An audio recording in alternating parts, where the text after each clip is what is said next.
So, Michael, we might as well use this. Well, we'll go through the rest of the results from Kilkenny, I Yeah. suppose, first. So, round four, Glenmore, they lost to Greg Ballycallan by 6 points. James That's Stevens, a surprise now, Shane, because Glenmore were unbeaten they're coming top of the into group. that.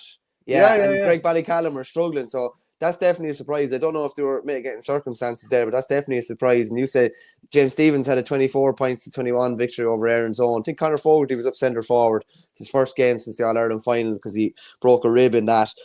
O'Loughlin's, who I like a lot this year and are tipping away nicely, they had a 29 points to 119 win over Clara in the other group.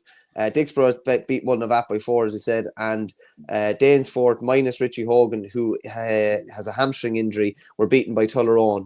And I would have Tullaroan and O'Loughlin's as the two to maybe potentially take down Ballyhale if they're going to be taken down this year. They had a rookie full back line, and as Ushin says there, that Bennettsbridge totally stacked their full forward line and went to town by all accounts in there. But Bennettsbridge have done this before at this stage of the year, and they've been flying at this stage of the year and then not produced it come knockout time. Whereas Ballyhale on the flip side have done this several times and not performed in the group and then, obliterated teams in the knockout stages. So it'll be fascinating to see how it unfolds over the coming weeks and months. I wonder with some of these clubs that, the likes of Conor Brown with James Stevens, is he due back from Australia? Has he come back? I'm not entirely sure there. Don't know that. Luke Scanlon was very good for the Village, I believe. Niall Brazel was centre back. I think Cian Kenny was good as well, from what I'm hearing too. It's funny because a lot of the Bridge lads went away as well and obviously came back to play club. The timing of when you get lads back is huge, as we've said before. Yeah, I mean, different lads have different priorities, and some lads go out to, I know, Australia or wherever, get a taste for it and like, you know what, I'm going to have a little bit more of this. But since we're talking Kilkenny, we might use it as an excuse to reflect on Richie Hogan's career, because he's obviously announced his retirement there in the last couple of days. But there was that period for a number of years where I suppose once he established himself as a starter on the Kilkenny team, there was a couple of years when he was in and out of the starting team because the competition was so fierce. But we'd seen a couple of snippets, maybe the league final in 2009, he scored maybe 110 or something. He was in and out of the team the next couple of years. But then there was the run of those 4 All-Stars.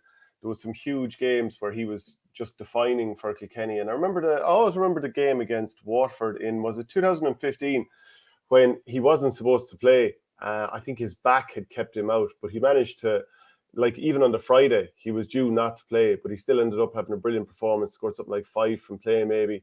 There was the other time then when he tried different socks for Croke Park, and he ended up putting up a photo of his feet just in absolute bits after it. But like even 2016 when Tipperary won that All-Ireland final by a nice bit for a finish, I just remember how good he was for Kilkenny that day. Like you were saying to Oisín earlier, don't give me the lad who scores 10 points when you're winning by 15.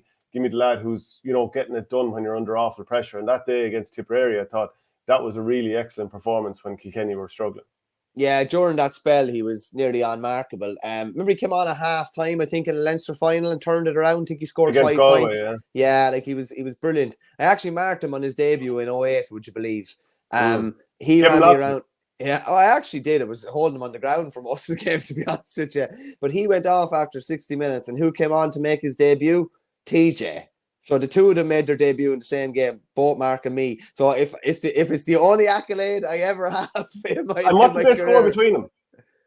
Richie got a point and TJ got a point, which isn't bad. Yeah. Hey, listen, I'll never forget. Of the year. I'll never forget clearing a ball down the stand side in O'Moore Park, and as it was clearing it, TJ sprinted to the other side of the field.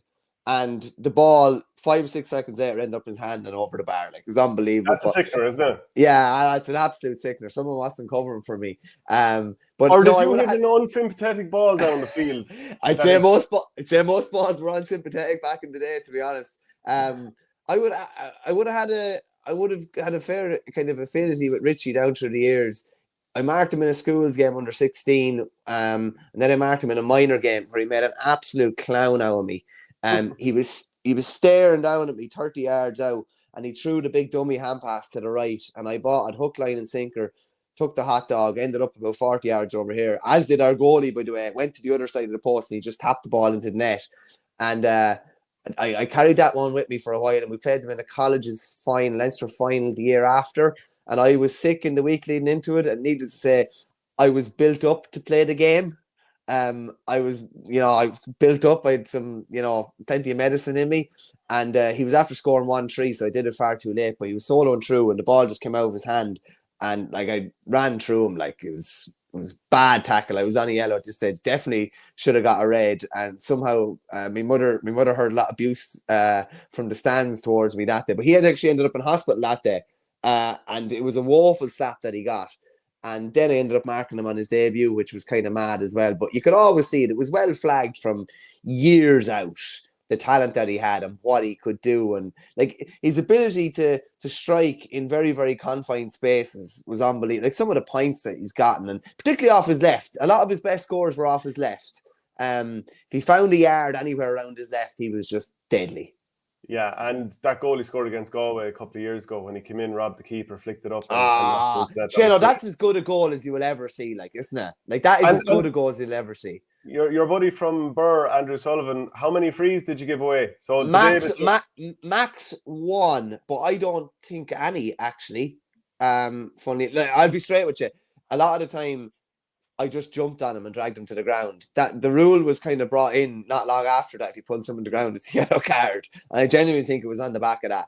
Yeah, well, the Kilkenny lads weren't adverse to it as well. Just ask Lara Corbett when he was being mounted by JJ Delaney, was it that?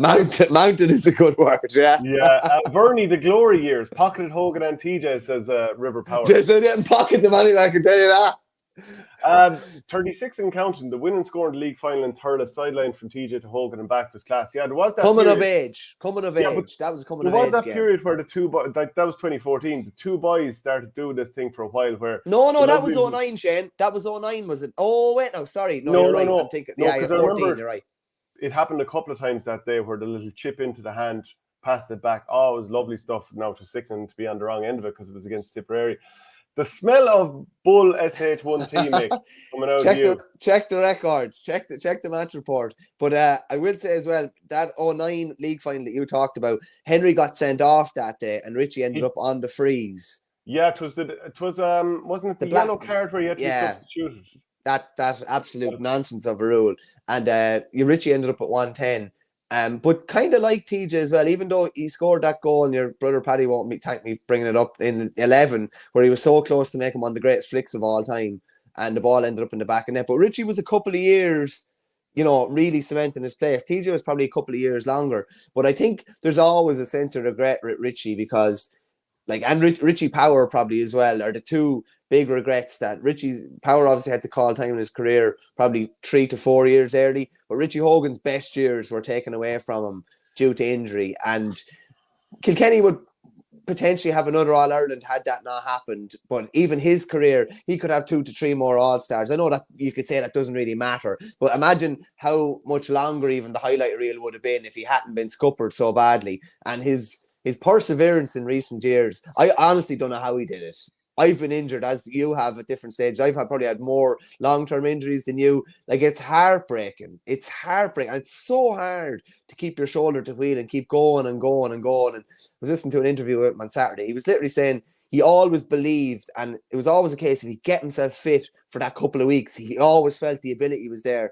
But it's just like you were hanging on for scraps the last couple of years. And fair play to him for doing it, because it was a very, very thankless thing that he did. But it's obviously love of the game and a love of Kilkenny kept him going.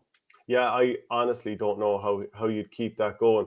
Then again, I suppose when you're just completely addicted to a sport and a game and it's a drug fee or whatever, yeah, how do you walk away from it either with that knowledge that like he said, maybe if I could just get myself right, I could do something here. Yeah. And at times he did, even despite the injuries. I saw John Fogarty, journalist, he had said that during that period, I'm not sure the exact year, 14 to 16, I think he said. 14-16, that he was the best country hurler in the country. And now I replied to him saying, look, obviously he's unbelievable hurler and all that kind of stuff, but I did throw in, and people will say this is textbook me, but like Seamus Callanan scored 16 championship goals during that period, or was it 19, and was hurler of the year nominee 3 times and probably should have won it at least once in there. So yeah. He was unbelievable. Yeah, Richie was actually not to say he wasn't quiet in 15. TJ was quiet in 15. Those 3 years were unbelievable for Richie as well. I'd say it's 6 of one and half dozen of another between the two of them. But to be nominated for hurler of the year like Callan was in those 3 years is outstanding. Just one thing, and it wasn't really said, but I think the fact that Richie didn't mention Brian Cody in his statement was revealing, I would say, to say the least. But